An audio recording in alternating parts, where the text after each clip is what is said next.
Next one, no name. The username no name. What is the best course to study after 12th in commerce field which will give me a high salary? There's no such course. There is no such course in the world that will give you a high salary. If there was, every human being on the planet would have done it. Education is just to give you a sense of awareness and give you an informed mind. Okay, you can do commerce, you can do science, you can do arts. In commerce, you can do accounts, business studies, management. That doesn't mean anything. It just means you have knowledge. It's like reading a Wikipedia page. Okay, karate, you read, finished. Or you read something about the field of medicine. That doesn't make you a doctor. The real experience starts when you start working. The more you work, the better skills you get. So forget this, which course to take. I would just say that since you are in a commerce field, take business studies if you like theory and maths, numbers. Take accounts if you like numbers. If you don't like that, you like only theory, take management. Then just get a job somewhere, start from something small and work your way up. Okay? And remember, there's no such thing as best salary and all that. It's always changing, man. Okay, Kishore Kumar Das. Sir, my question is, how did you make/trick someone to help you when you didn't have any money to spend for them? Okay. First thing is, I don't believe in tricking someone. Tricking is being a scammer, being a fraud, being a cheat. Maybe you can succeed by faking tears and putting on a drama, but if you get caught, your reputation is destroyed. So don't trick someone. So now comes, how did you make someone? You make someone by offering something of value with what you can.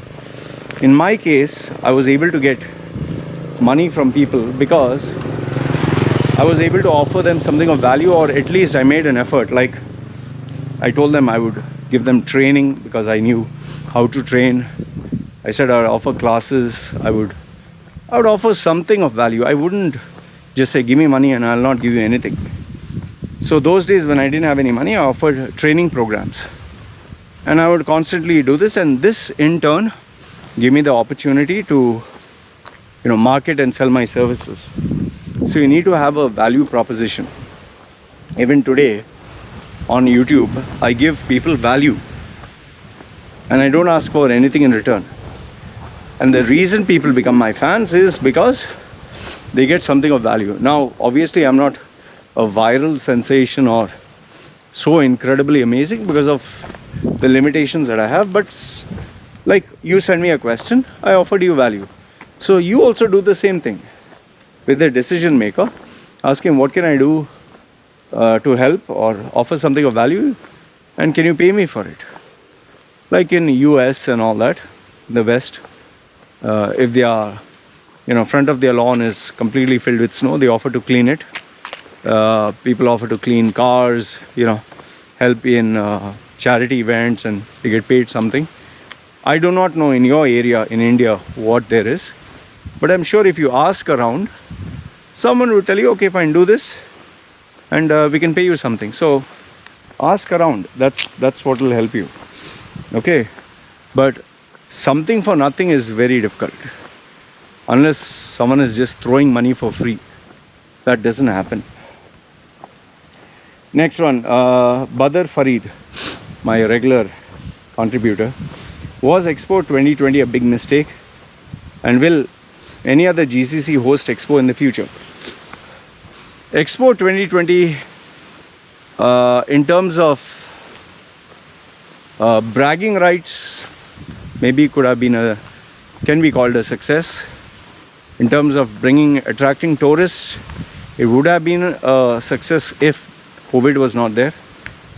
But if you factor in how much money they spend versus how much money they got, the ratio, it's an utter and absolute disaster. Absolute.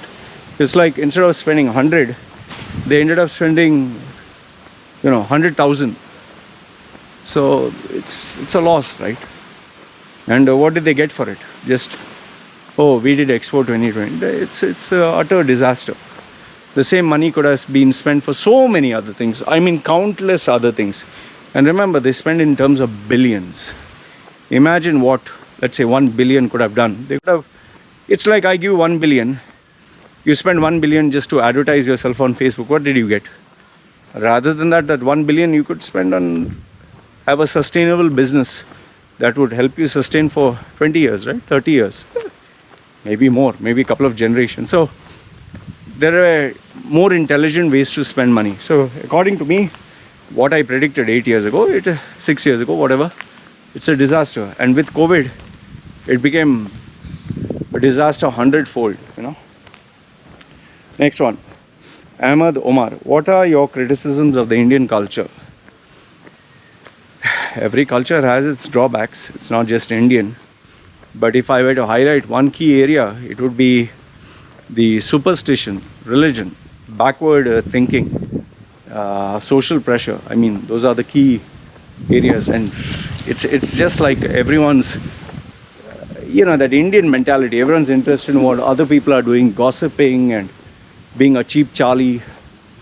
I just hate that. And in India, it's only corruption and taking advantage, telling lies. I guess it's primarily because of the overpopulation. Survival of the fittest kicks in and honesty just gets thrown out of the window. So these are the key areas. But if I were to highlight one big one, it is the Indian mentality, where you can factor in superstition, religion, arrogance, ignorance. You know, I just can't stand it. That's why I stay alone in Thailand, not in India. Okay, Ali Sinha. Ali Sinha. If you could live in one country for the rest of your life, where would it be and why? Let's say I had all the money in the world. Okay, all the money in the world. I think I would stay where I am here. Pretty happy, man. I like the peace and quiet. I guess there are other places you can go, Bahamas and all that, but because I have not traveled to so many countries in the world, I guess I wouldn't know. But as of now, I would say where I'm staying. Maybe I'd shift to my wife's village, but Thailand is good enough. And I like the quiet. I don't like drama, I don't like noise. Okay. So